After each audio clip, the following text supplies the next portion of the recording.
80 tane maya. İkinci kodlarsa maaşı hak ettiğinde ve hemen onları verir.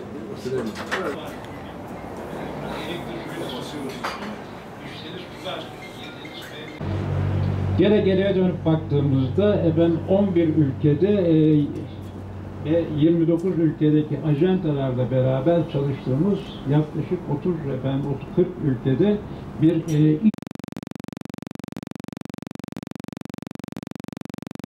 İlk 500 firmanın ilk 50'si de Türkiye'nin ihracatı.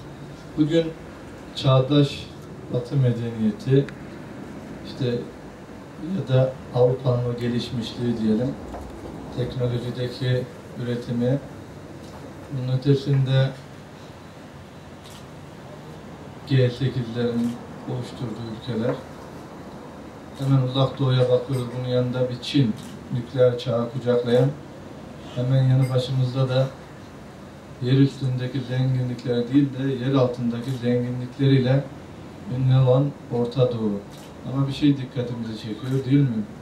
Bir tarafta insan aklıyla hızlı bir şekilde gelişen Avrupa, öbür tarafta yeraltı kaynaklarıyla refah sürmeye çalışan bir Orta Doğu.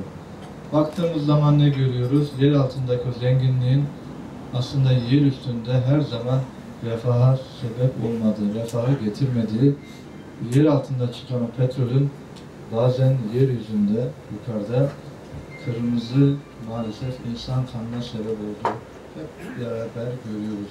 Orta Doğu'da insanlar din değerleri üzerinden birbirini boğazlıyor. Dikkat edilirse, buna bakılırsa çalışmayan toplumların akıbeti bu şekilde olur maalesef. Üretmeyen toplumlar. Bunun ötesinde şunu açık yüreklilikle ifade etmeliyim ki ben, sizler hakikaten özellikle imalat sektöründe olan insanlar olarak, yani bir şeyin alsat ticaretin değil de imal eden insanlar olarak ben sizleri her zaman kahramanlar olarak adlediyorum. Sizler hakikaten kahramansınız. Hakikaten Avrupa'da ciddi bir network ağı olan, yani mağazalar zinciri olan markalar, midyatımızda çok güzel ürünler yaptırıyorlar. Gönülden geçen şu, inşallah ilerleyen zamanda her birinizin dünya ölçeğinde saygıdeğer birer markası olur. Bunu yapabileceğinizi ben düşünüyorum. Ama sizden sadece şunu rica ediyorum, çok çalışmak, bunun ötesinde de meslek ahlakına sahip çıkmak. Bunun ötesinde çalışanın ücretini tam olarak ve zamanında ödemek. Devlete karşı mali yükümlülükleri tam ve zamanında yerine getirmek. Bunun ötesinde inşallah her birinizin iş hayatı, ticaret hayatı gönlünüzce olsun diyorum. Çok teşekkür ediyorum. Türkiye'nin geleceği yapabildiklerini dış pazarlara satmaktan geçiyor. Bunun aksine düşünebilmek artık bugünün dünyasında mümkün değil. Sizler de çok yakından takip ediyorsunuz ki dünyada hızla her şey değişiyor. Eğer bu değişimlere ayak uydurabilirsek muhakkak geleceğimiz ve yeni nesillerimizin refahı çok daha farklı olur. Ama bunun için de birbirimize güvenmek ve yola çıkmamız lazım. Bizim 40 yıllık fuarcılık tecrübemizde, artık bu emeğimizde 1900 üzerinde fuar hazırladık. 34 ülkede Türkiye'yi tanıtan fuarlar hazırladık. Şu an 730 arkadaşımla beraber, biraz sonra da kısa özetlerle anlatacağım. 8 tane Türkiye'de fuar merkezinde yılda ortalama 110 fuar hazırlayarak ve yaklaşık her yılda 10 ülkede belirli konularda fuarlar hazırlayarak çabamızı sürdürüyoruz. Bugün sizlerle bir arada olmamızın nedeni sizlere herhangi bir şey satmak değil. Sadece yapılması gerekenleri Türkiye'nin bir fotoğrafını çekerek anlatmamda yarar olduğunu düşünüyorum. Bugün Türkiye'de kayıtlara baktığınızda 71 bin tane ihracatçı firma var. Ama bunların analizleri var. Biz sadece 71 bin firmamız var diye övündüğümüzde çok anlamlı olmuyor. Bu 71 bin firmanın sadece 500 tanesi Türkiye ihracatının %65'ini yapıyor. Çok ciddi bir rakam. Geri kalan 70.500 tanesi de ancak %35'ini yapabiliyor. Hoş geldiniz. Tabii Midyat bizi heyecanlandırdı bugün. Moda Hazır Giyim Federasyonu'na 30 dernek, biraz federasyon hakkında size bilgi vermek istiyorum. 30 dernek, 9300 civarında sanayicisiyle Türkiye'de 17 milyar dolar ihracat yapan derneklerin üst çatı kurmuş. Yani sizler 17 milyar dolar ihracat yapan büyük ailenin Midyat'taki mensuplarısınız. Biz bugün bu büyük ailenin Midyat'ta kendi ailemizin yani Midyat'ta misafiriyiz. Bu anlamda da önemlidir. Ekmeğimiz birdir. Biz örgütlenirken büyük şehirlerde örgütlendik ama bizim yönetimde Anadolu'daki sektörel dostlarımızı kucaklamamız gerektiğini, sizler olmadan bu işin büyük parsasının eksik olduğunu düşünerek örgütlenmemizi Anadolu ağırlıklı yaptık.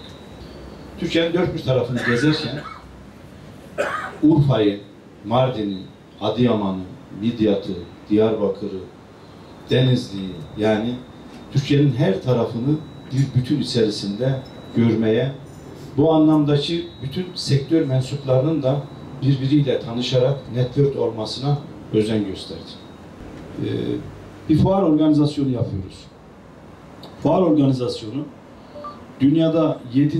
hazır giyimde 7. olan Türkiye'nin dünyadaki ticaretteki payı 3.4.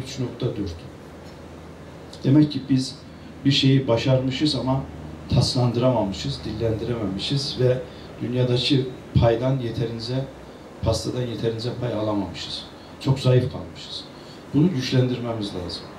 Bunun için de fuarlarla Midyat'ın, fuarlarla Anadolu'nun tanışması gerekir. Üretimimizi oraya getirmemiz lazım.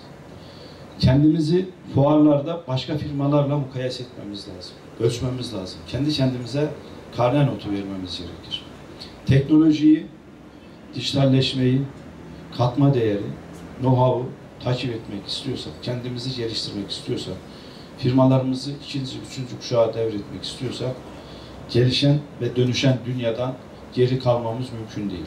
Bunun için de Midyat'ın dışından buraya know-how getirirsek Midyat'ı geliştirmiş oluruz. Aksi halde kendi isimizde kendini tekrar eden kısır döngüde bir çalışma yapmış oluruz. Bu da hiçbirimizi başarıya götürmez. Şimdi bundan böyle Mardin Tekstil ve Giyim Sanayicileri Derneği olarak amacımız bölgemizdeki işletmeleri ülkemizin güzide kurumlarıyla buluşturmak, bir araya getirmek, önümüzdeki süreçte katma değer kazanabilmeleri açısından kendilerine bir ufuk açmaktır. Şimdi malumunuz derneğimizin hitap ettiği alan Dicle Havzası. Dicle Havzası dediğimiz alan yani ülkemizin kalkınma bölgesi olarak belirlediği TRC3 bölgesi Mardin, Şırnak, Siirt ve Batman vilayetleri. Neden bu vilayetler? Çünkü bu vilayetlerimiz şu anda ülkemizin kalkınmada en öncelikli bölgeleri. İşsizlik oranının en yüksek olduğu bölge, hele genç işsizliğin olduğu önemli bir bölge. Bir de her şeyden önemli bu bölgemizin nüfusu hazır giyim ve tekstil sektörüyle aşina bir nüfus yapısına sahip. Biz tabii sevinerek görüyoruz. Yani şu anda bölgemizde aşağı yukarı 250'ye yakın işletmemiz bulunmakta. Bu işletmelerin katma değer yakalayabilmeleri, para kazanabilmeleri, özellikle TÜYAP gibi saygın kuruluşlarımızla, Moda ve Hazır Giyim Federasyonu gibi kuruluşlarımızla işbirliği yapmakla mümkün hale gelebilir. Bizim bu işini büyütmemiz lazım arkadaşlar. Birlik ve beraberlik ruhu içerisinde hem para kazanacağız, hem memleketimizi geliştireceğiz, hem ülkemizin kalkınmasına ciddi katkı sunacağız. Bu fevkalade değerli. Birlik ve beraberlik ruhu içerisinde hakikaten çok güzel işler başarabiliriz. Bu işletmelerimizin fuarla tanışması lazım, ihracatla tanışması lazım. Ama zaten şudur, Amaç bölgedeki yoğun emek sektöründe bulunan bu işletmeleri güzel İzmir'imizin, dünyanın başkenti İstanbul'umuzun ihracat kültürüyle, ihracat aklıyla bir araya getirip, eşleştirip bunlara yeni bir ufuk, yeni bir yol açmak. Yani şu anda mesela Midyat'ta 70 tane işletmemiz var.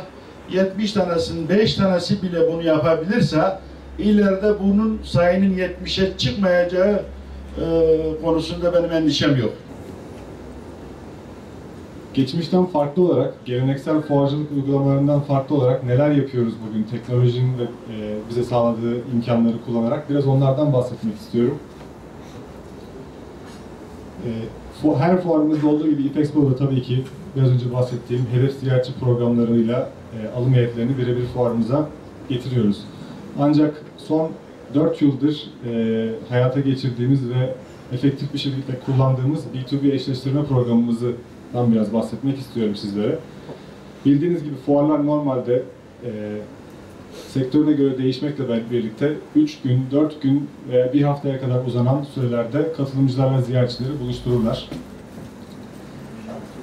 Ancak biz artık teknolojinin imkanlarını kullanarak bu süreyi uzatmak çabasına girdik ve bunu 2 yıldır Bülent Bey'in de bahsettiği gibi hayata efektif bir şekilde geçiriyoruz. 1000 metrekarenin üzerindeki fuar merkezleri ayrı bir kurular şehirde fuar alanlarına sahip ve bunları işleten 736 kişi.